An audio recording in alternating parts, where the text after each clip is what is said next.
100 subscribers. Thank you, thank you, thank you. But in humility, it may go back down. Subscribers, just like life, it fluctuates. Because I hit 100 before and then you go back down. There's different times in YouTube world and in life. You have a bunch of friends, then you don't. It goes up and down.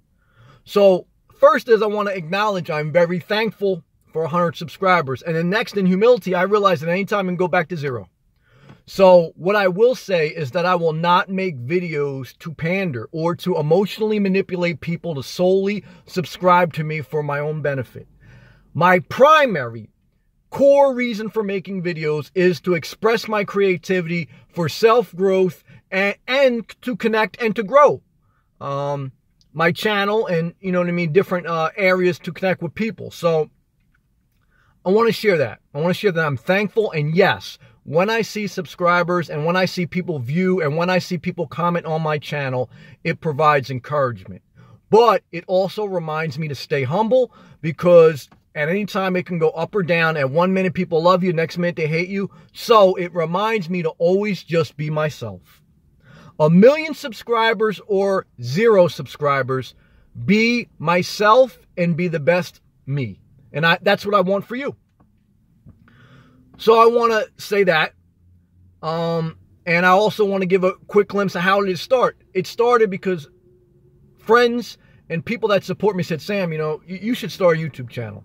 And I had one prior years back, you know, like a decade back, something like that, when I had a nonprofit organization. It was mainly focused about spirituality. I did a few videos and that was it. But I started again in July of 2017 from some local encouragement with people that I know and some people in my job. You know, they just encouraged me to, they see I have something to share and they just encouraged me. So I'm thankful for, like anything in life, it'll start with first your small group of friends and supporters.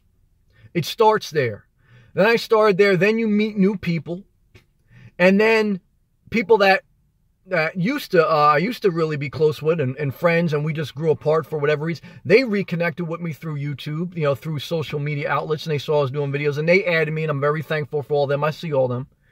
And you just go from there. And then again, some people you meet, they say, oh, this may be for me. And then they say, oh, no, this is not for me. So your subscribers and your things go up and down.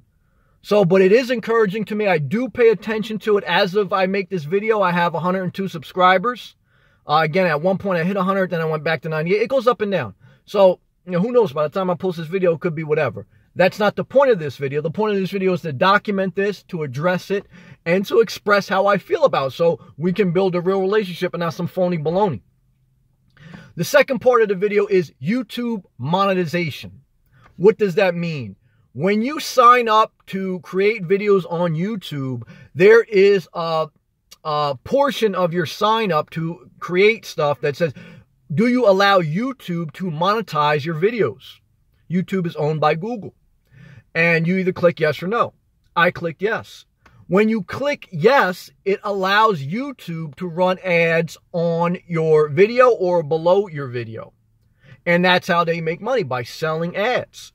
And you are a creator, you're providing content. It's basically like a TV show, but in an internet form. YouTube TV show is what this is. So how does that work? Now, how it works, because YouTube has tried to filter out what channels it allows to run ads and what type of ads based on the content, based on what type of videos you make. If there is curse words, if there's political stuff, if there's anything like red flags, your monetization goes in a smaller bucket. So you have to be mindful of that. But to me, I just try to be genuine. Sometimes I curse in my videos. Sometimes I address political issues. Sometimes I talk about, my goal is to be genuine. So that's not going to play a part. I have a full-time job. That is where I make my full-time income. I do not depend on any other source. I have a full-time job I've had for years. I have since I can legally work. I've always worked. So I want to be clear on that. There's no Patreon account. There's no PayPal account donation. That being said, I mean, I'm a little tough on those people who do that. I see a lot of them who emotionally manipulate people to buy Amazon affiliate, etc., etc. And they only make videos to string people along, not for self-growth. But that's my opinion. And I also understand that a creative person, there's not much money in the creative field. To write, to make music, to draw, to express yourself, there's not much money in that in society.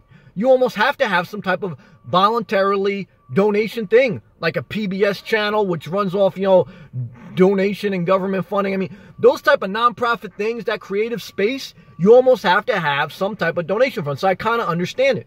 But I don't do that because I think you can get in a dangerous situation if you don't have a full-time job where you kind of, you know, manipulate people. But either way, I did click, I'm being very honest, I did click monetization.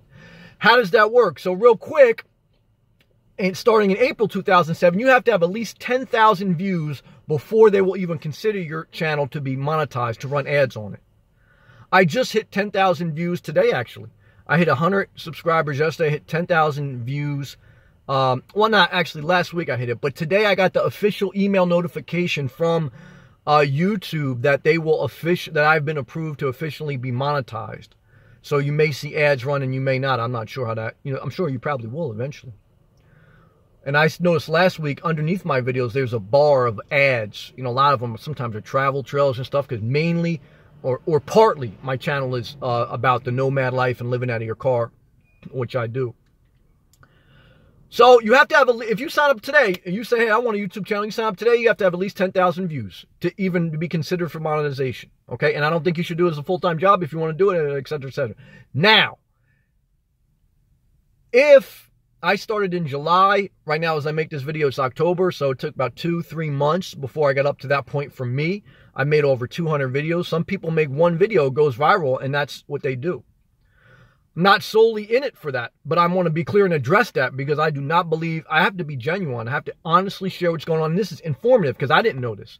So you get 10,000 views, then you're monetized, and then you're paid a small percentage based on each video, depending on how many views you get for that video. Not how many subscribers, how many views mainly. And when I did the math and I did the research, it takes about 10,000 views on average, from what I saw, to get $20. It took me 3 months, basically, a little less maybe, to get 10,000 views. So in 3 months, I think I at least do 15 minutes a day worth of videos. You know, $20. So you really have to have a lot of views. You have to have 100,000 views just to get $100, and that's pre-tax. So if you get into the YouTube game for money, you're trying to be the 1% of society. Because 99% of YouTube creators do not make any money to speak of. Doesn't mean you shouldn't shoot for the goal, but I also want to address that I do not believe you should get into the game for that. You should get into the game because you have something creative to share, something positive to add to the conversation, and or something to teach people, whatever it may be. But if you solely get into it with no full-time job and you think you're going to make money like that, you're going to be a manipulative person, I think. And you're going to have all these different GoFundMe accounts. Nothing wrong with those, because, again, creative people need people to fund them.